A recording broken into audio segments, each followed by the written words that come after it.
Hello friends, my name is Monica and I am going to start my YouTube channel with the first chapter of ninth class, that is matter and its surrounding. Start with that chapter. What is matter? Matter is nothing which is everything in the universe is made up of some material. That material in scientific term is known as matter. How we define, if we want to write in the exam what is matter? So matter is defined as anything which occupies space and having some mass. Like if we take this pen, it is also made up of some material, which, or we can say it is made up of matter. How? Like if हाँ, हम table लेते हैं, कोई table पे उस पे सारा books, phone, anything सब वो पूरा ऑक्युपाई हो रखा है, उस पे कोई जगह नहीं है, तो हम वहां से कोई चीज हटा के इस पेन को रखेंगे, मीन्स इसने भी स्पेस ऑक्युपाई किया और इसका वजन भी है कुछ, like if we put on the palm, so I feel something, so it having weight. So anything if we see in our surrounding, so it is made up of matter. So what is the physical nature of matter? Means the, how we can say that what is matter. Okay, so physical nature of matter.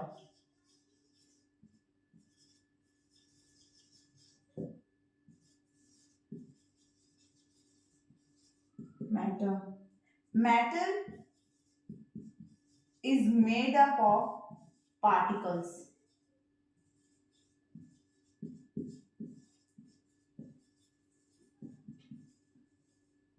Okay, matter एक particle से बना है, छोटे छोटे छोटे छोटे छोटे छोटे पार्टिकल से बना हुआ है. If we take pencil, like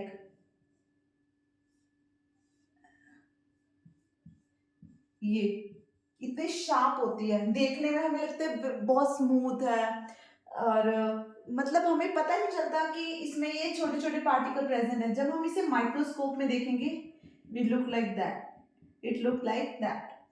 So it is made up of very fine particles. Next example हम ले लेते हैं. नेक्स्ट एग्जाम्पल ले लेते हैं हम. अगर हम एक बीकर में 50 ml पानी लेते हैं और उसमें पुट कर देते हैं क्रिस्टल्स ऑफ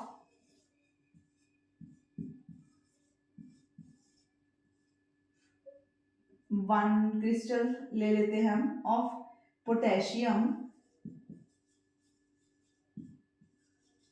पर magnet.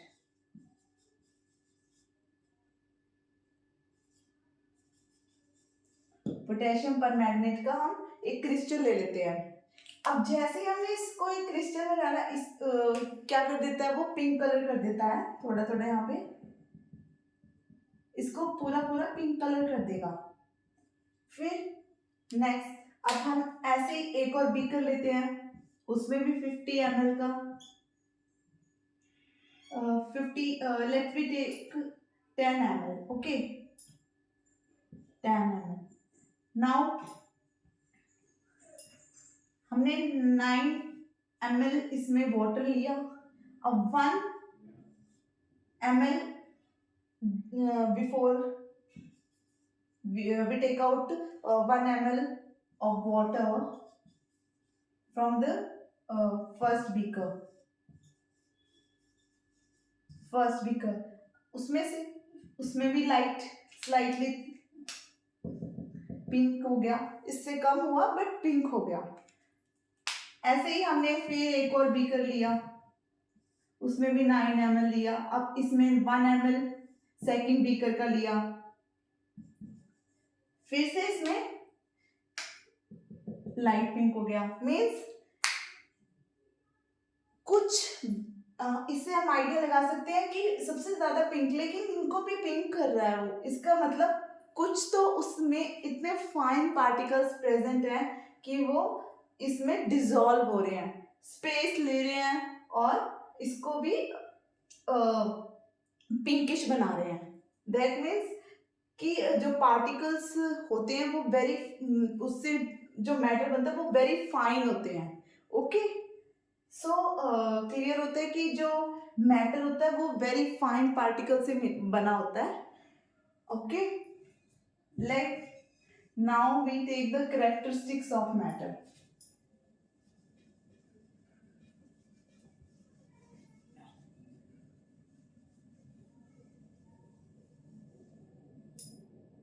Next, characteristics of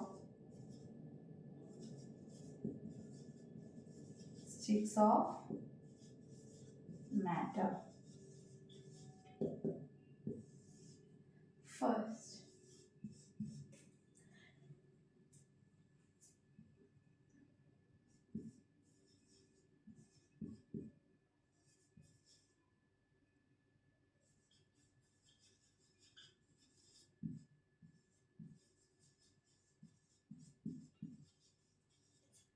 first first characteristics है of matter की particles having some space. How we can say that? We take example. हमने 50 ml यहाँ पे वाटर लिया है. इसमें हमने इसमें शुगर डाल दिया. पानी का जो लेवल है वो चेंज नहीं हुआ. मीन्स 5 ग्राम 2 ग्राम शुगर डाल दी मैंने इसमें. I put the sugar in 50 ml of water. हमें क्या दिखता है इसमें कोई चेंज नहीं हुआ है. तो सर शुगर गई कहाँ? शुगर कहाँ पे गई? जो इसमें मैं वाटर मॉलिक्यूल्स के थोड़े से पार्टिकल्स बना के दिखाऊंगी, ऐसे प्रेजेंट होते हैं. सो इसका मतलब जो यहाँ पे पार्टिकल्स हैं उसमें स्पेस है. तभी जब हमने इसमें शुगर डाला, शुगर ने वो स्पेस ऑक्युपाई कर लिया, इसमें फिट हो गए. इसे कहते हैं हम intermolecular space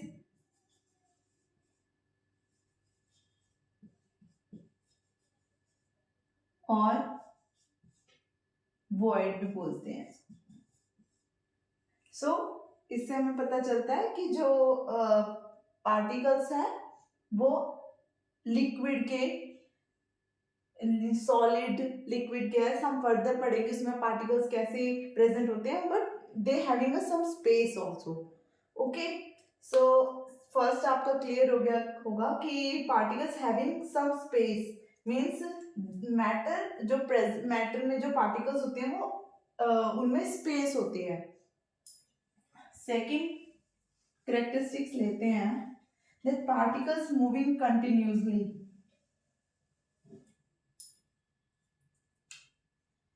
Second characteristic, particles are moving continuously. How? How? Particles move भी करते हैं. अब हम ये देखते हैं,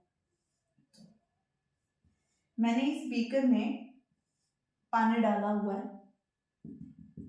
अब इसमें मैंने इंक डाल दी, इसके अंदर इंक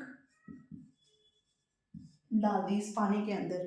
थोड़ी देर के बाद मैं क्या करती हूँ कि वो पूरा बीकर, मैंने ब्लू कलर की इंक डाली थी. Let's we take red colour. Okay, I put the red ink colour. सारा बीकर जो होता है वो रेड हो जाता है. How?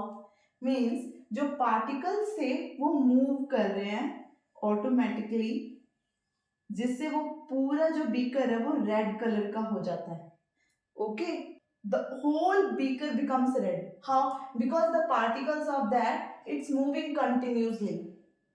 If we take another example, we have incense sticks in our room, in our homes. So without the lighter, the incense stick, we doesn't feel any fragrance. So when we put light, when the lighten up the incense sticks, we feel the fragrance in the second or third room. If the people are sitting in the second or third room, we also feel that fragrance. How? Because the particles of the gas are also present. It collide with the gas particles, means incense stick particles, and due to this motion, the fragrance are reached in our nose, and all the people who are sitting in the second room or third room, they feel fragrance. How? Like the particles are present like this, they are continuously moving.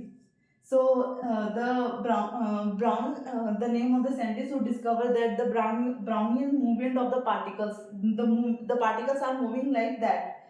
Brownian movement. We say the particles are continuously moving. That movement is known as Brownian movement, according to the name of the scientist. Brownian movement.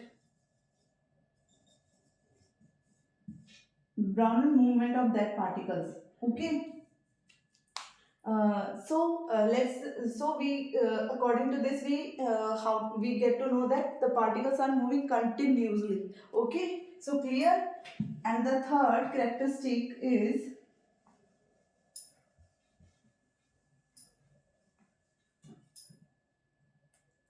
the third characteristics, particles are attract each other, attracts each other. How? Means उन्होंने जैसे हम अगर कोई game खेलते हैं तो हम एक दूसरे का हाथ पकड़ के ऐसे खेलते हैं ना, वैसे वाला पकड़ के रखते हैं. इफ वी टेक एग्जांपल, मैं अगर आपको बोलूं कि आपको एक हैमर लेना है और उससे एक आयरन बॉल और एक मैंने आपको दे दिया chalk, the chalk we written with the black board, that chalk, उससे आपको तोड़ना है तो कौन सा जल्दी टूटेगा? आई थिंक मुझे लगता है चौक टूट जाएगी. सो आपको क्या लगता है, चौक ही टूटेगी? हाउ? क्योंकि जो आयरन्स के जो पार्टिकल्स होते हैं वो इतने क्लोज होते हैं, दैट फोर्स, आयरन्स की जो पार्टिकल्स होते हैं वो इतने क्लोज होते हैं और इतने अट्रैक्ट करके होते हैं ताकि उनको तोड़ने से, वन और टू हैमर करने से भी नहीं टूटेंगे. लेकिन चौक को हम थोड़ा सा भी, हल्का सा भी एक हैमर मारेंगे वो टूट जाएगी, बिकॉज उसके जो पार्टिकल्स है वो काफ़ी दूर है, लेकिन उनमें स्पेस काफ़ी है और वो एक दूसरे से कम अट्रैक्ट कर रहे हैं. लेकिन जो आयरन्स के पार्टिकल उसमें काफ़ी attract, that attraction is known as cohesive force. Cohesive force बोलते हैं उसको, कि कोहेसिव के कारण जो उनके बीच में अट्रैक्शन है, इसके कारण जो कोहेसिव होता है, इसको ये अट्रैक्शन को ही कोहेसिव अट्रैक्शन कह देते हैं और कोहेसिव फोर्स बोल देते हैं. इनके कारण जो पार्टिकल्स है वो एक दूसरे के साथ ऐसे चिपक के बैठे होते हैं कि हमें वो आयरन में हो गया solid, like we talk about the solid, the particles are very closely tighted with each other, so they do not having any space and they attract so much hard. We cannot, when we put on the hammer on that iron ball, it cannot be divided further into pieces or any pieces, but the chalk can be. And so we state that the particles are attract each other. Okay, so that's all. We continue tomorrow physical properties and the chemical properties of that matter. Thank you, and please share and subscribe my channel. Thank you.